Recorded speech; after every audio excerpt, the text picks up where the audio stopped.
Well, first of all, the Iranians can't get all their centrifuges to work properly because they have a problem with ball bearings and magnets that are used in the rotors. They imported some so they could do a couple of these centrifuges in research and development, but when they want to expand the program, not to 3,000, to 164, they can't get 164 to work because they don't have enough ball bearings and magnets. But even when they get them to work, the uranium hexafluoride that is produced in Iran is derived from uranium in Iran that is contaminated with a substance called molybdenum. It's an element. You can go look. We're in a library. You can go look at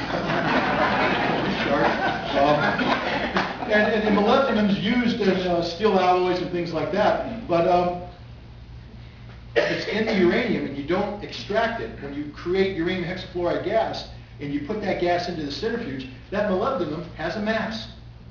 And when you start spinning the centrifuge up to 70,000 RPM, that mass is exaggerated. And what happens is that mass grabs onto the side of the centrifuge and blows the centrifuge apart. When the Iranians operate their cascades for any duration in time, every single time the cascade self-destructs. Now, this president's trying to tell us that we are at imminent risk from the Iranians, that this nuclear program represents a real and imminent threat to the security of the United States of America. The vice president is creating a sense of urgency. The media is hyping up that we're 1 year away from a nuclear-armed Iran. I'm telling you right now, A, even if they had a covert nuclear weapons program, which no one has demonstrated they have, they couldn't build a nuclear weapon if they wanted to. They just don't have the technological capacity. Now, how do we know all this? From the inspectors. Contrary to popular belief, Iran has not kicked out the inspectors. Iran is operating 100% in compliance with its legal obligations under the Non-Proliferation Treaty. Iran is permitted under Article 4 of the Non-Proliferation Treaty to enrich uranium. We are demanding that Iran be denied that which it's legally allowed to do when we say they must suspend their enrichment programs. Iran agreed to the safeguards inspections. They have inspectors in place. We have demanded that Iran allow additional protocols of inspections, increased inspection activity, which the Iranians have said they're willing to do so long as, at the end of the day, the United States respects Iran's legal right to enrich uranium as part of a nuclear energy program, which we refuse to do. But even more than this, you know, we're told the Iranians are picking a fight with us. We'll get into that in a second. They're searching for a conflict with us. They're trying to be expansionists. Ladies and gentlemen, study your history. Iran fought an 8-year war with Iraq. Hundreds of thousands of Iranians were killed. Their economy was devastated. They are just beginning to recover from that, and they are going through a serious economic period of difficulty as we speak, with high unemployment. This nation awash in a sea of oil spends $30 billion a year to import gasoline because they don't have a refining capacity to produce indigenous gasoline. They're not looking for a fight. The last thing they want is a fight with the world's sole remaining superpower. Fact is, in 2003, they went so far as to send a 2-page message to the United States government saying, we don't want to fight. We will do whatever necessary to normalize relations.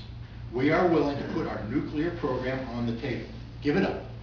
We are willing to rein in Hamas and Hezbollah, to deny them funding, and put pressure on them to stop their activities against Israel.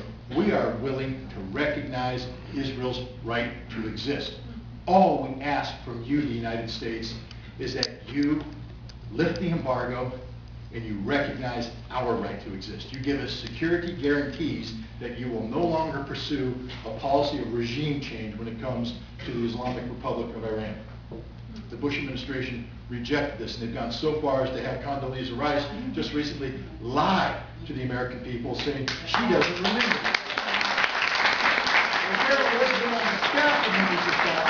Everybody else in the White House remembers this document, but Condi Rice has a convenient lapse of memory.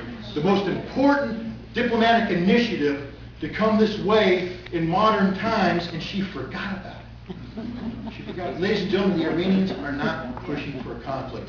They don't want to fight.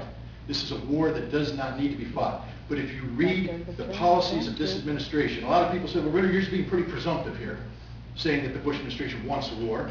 I'm not being presumptive. Read the March 2006 version of the National Security Strategy of the United States of America. Again, we're in the library. Go, I'm sure you guys have got internet terminals. It's not hard. This is not classified CIA information here. Go log in, type in National Security Strategy, March 2006. You'll get the document. Read for yourself what it says. It lists Iran no fewer than 16 times as representing the #1 threat in the world to the security of the United States of America. It says this threat comes in the form of two ways. One, a nuclear weapons program. I just told you there isn't one. The international community concurs that there is no evidence whatsoever to sustain the allegations that Iran is pursuing nuclear weapons. All they say is that because the United States has floated the possibility of it, the current inspection regime is incapable of giving 100% assurance that somewhere, somehow in Iran, there might be a nuclear weapons program. Well, that's not what the inspections are about. The inspections are not about going everywhere on a wild goose chase to try and prove the negative.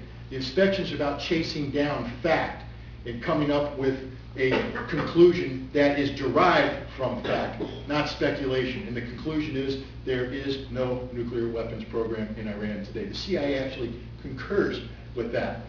They indirectly state it when they note that Iran is 10 years away from developing nuclear weapons. 10 years, ladies and gentlemen, in this modern day and age, means Iran's not doing anything. Any nation in the world today is 10 years away from developing nuclear weapons.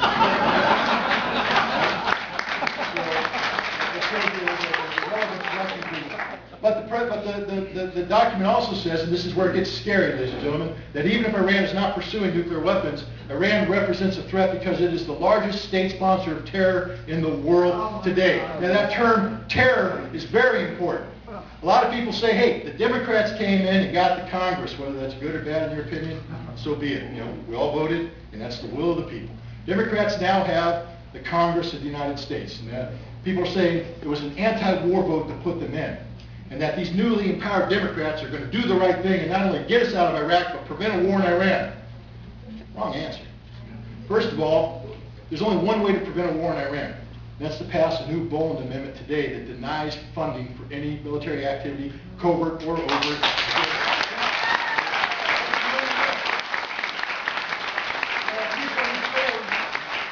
President has to go back to Congress. No. Read very carefully the War Powers Authorization Resolution of September 2001 and the War Powers Authorization of October 2002.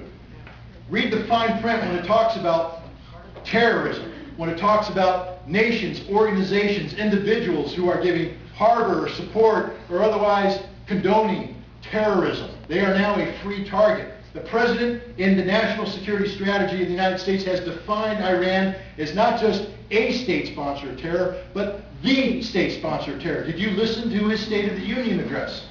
His State of the Union address, using the same sleight of hand where he took Saddam Hussein, a secular dictator, and made him allied with Osama bin Laden, an Islamic fundamentalist Wahhabist who had been engaged in active conflict with Saddam Hussein, and now that they're allies. He did the same thing. He took Al-Qaeda, a Wahhabist Sunni-based terrorist organization, and made it one and the same with the Shia in Iran, rejecting centuries of history that say that the Sunni view the Shia as apostates, especially Wahhabist Sunnis who will never have anything to do with the Shia. But Bush made them one and the same, so that the global war on terror is now, with one magic wave of the wand, been expanded to include Iran. And Iran has been now defined as part of what they call the Shia Crescent, which extends from Lebanon through Iraq into Iran, threatening the security of the entire world. We have the Saudis buying into this, we have the Egyptians buying into this, we have the Jordanians buying into this, and believe it or not, we have our own Congress buying into this. Well, when I say buying into it, you know, I'd like to believe that when you buy into something, it means you have an informed opinion. But Nancy Pelosi has just selected a representative from Texas, Congressman Reyes, to be the head of the Intelligence Committee. He was given a pop quiz recently. What's the difference between a Sunni and a Shia? He had no clue. Now, this is the man who's heading the Intelligence Committee. They said, well, Osama bin Laden and Al-Qaeda, are they Sunni or Shia? He said, oh, they're mainly Shia. No, they're exclusively Sunni. This is a problem, ladies and gentlemen, because we can laugh at Reyes, but the bottom line is if we each look in the mirror and reflect on our own personal level of comprehension, we all fail the pop quiz. There might be a handful of us that can pass it, but again, I'm a big believer in blaming the president when blame is due. I believe in holding Congress accountable for their abrogation of constitutional responsibility. I condemn the media for their irresponsible coverage. At the end of the day, the blame rests solely with we, the people of the United States of America.